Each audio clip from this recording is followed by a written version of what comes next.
சின்ன மருமகள் சீரியல்ல அடுத்து வர எபிசோட்ல என்ன மாதிரியான ட்விஸ்ட் எல்லாம் இருக்க போகுதுங்கிறத இந்த வீடியோல பார்க்கலாம். தமிழ் பயங்கர கோவமா உட்கார்ந்துட்டு இருக்காங்க. உடனே தமிழ் கிட்ட வந்து அம்மாச்சி சொல்றாங்க, தமிழ் யாரும் தெரிஞ்சு எல்லாம் பண்ணிருக்க மாட்டாங்க, தெரியாம பண்ணிருப்பாங்க, விட்டுடுன்றாங்க. என்ன அம்மாச்சி சொல்றீங்க, என்ன சொல்றீங்க, விட்டுடுன்னு சொல்லிட்டு சாதாரணமா சொல்றீங்க. என் குழந்தை 2 குழந்தையும் நான் வச்சிருந்தா இந்த அளவுக்கு பிரச்சனை வந்திருக்கவே வந்திருக்காது. நான் உண்டு, என் படிப்பு உண்டு, என் குழந்தை உண்டுன்னு பார்த்துட்டு நான் பாட்டுக்கு இருந்திருப்பேன். என்னையும் அவரையும் சேர்த்து வைக்கிறன்ற பேர்ல நீங்க என் குழந்தைய எடுத்துட்டு போயிட்டு அவர்கிட்ட கொடுத்து இப்ப எப்படிப்பட்ட பிரச்சனையெல்லாம் நான் அனுபவிக்கிறேன். இதெல்லாம் எனக்கு தேவையா சொல்லுங்க. நான் என்ன ஆனாலும் சரி, இந்த ஜென்மத்துல உங்களை மன்னிக்கவே மாட்டேன்னு சொல்லிட்டு கோவமா அங்க இருந்து கிளம்பி வந்து போயிடுறாங்க. இப்ப என்ன பண்றதுன்னே தெரியல. அம்மாச்சி ஒரு பக்கம் ஃபீல் பண்ணி அழுதுட்டு இருக்காங்க. அப்ப செல்லப்பாண்டி வந்து, அதான் அவ ஏதோ கோவத்துல பேசிட்டு போறா, அதே மாதிரி ஈஸ்வரி பண்ணதும் சரியா சொல்லுங்கன்னு சொல்லி கேக்குறாங்க.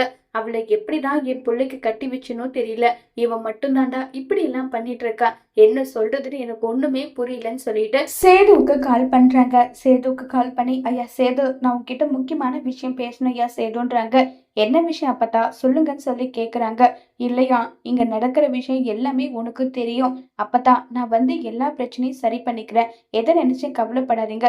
ஈஸ்வரி சின்னம்மா பண்ணது ரொம்ப தப்பு, அதுக்கான தண்டனை நான் சின்னம்மாவுக்கு கண்டிப்பா கொடுப்பேன். இனி தமிழ் வாழ்க்கையிலயும் நம்ம வாழ்க்கையிலயும் எந்த ஒரு பிரச்சனையுமே அவங்க பண்ணக்கூடாது, அந்த மாதிரி நான் பாத்துக்கிறேன்றாங்க. இப்ப வரைக்குமே குழந்தைய கொடுத்ததுனால தமிழ் என் மேல கோவமா இருந்து இப்ப வரைக்குமே அவ என்கிட்ட பேசாம தாண்டா இருக்கா. இந்த பிரச்சனை இதோட முடியக்கூடாதுடா சேது, நீ குழந்தைய எடுத்துட்டு வந்து தமிழ் கிட்டயே கொடுத்துடு, தமிழ் அந்த குழந்தைய நல்லபடியா பாத்துக்கிட்டோன்னு சொல்றாங்க.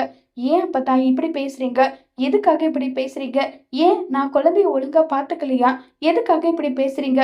என்ன ஆனாலும் சரி, ஒரு குழந்தை என்கிட்டயும் இன்னொரு குழந்தை தமிழ் கிட்டயும் தான் இருக்கணுமே தவிர நான் எதுக்காகவும் யாருக்காகவும் குழந்தைய விட்டு கொடுக்க மாட்டேன். உன் அப்பத்தா மேல உண்மையான பாசம் வச்சிருக்க, உன் அப்பத்தாவோட கடைசி ஆசையை நீ நிறைவேற்றணும்னு நினைச்சா தயவு செஞ்சு தமிழ் கிட்ட தமிழோட குழந்தைய ஒப்படைச்சிட்டு உனக்கான வாழ்க்கையை நீ தேடிக்கோ சேது, எனக்காக இதை பண்ணுன்னு சொல்லி அப்பதான் ஃபீல் பண்ணி கதறி எழுத கேக்குறாங்க.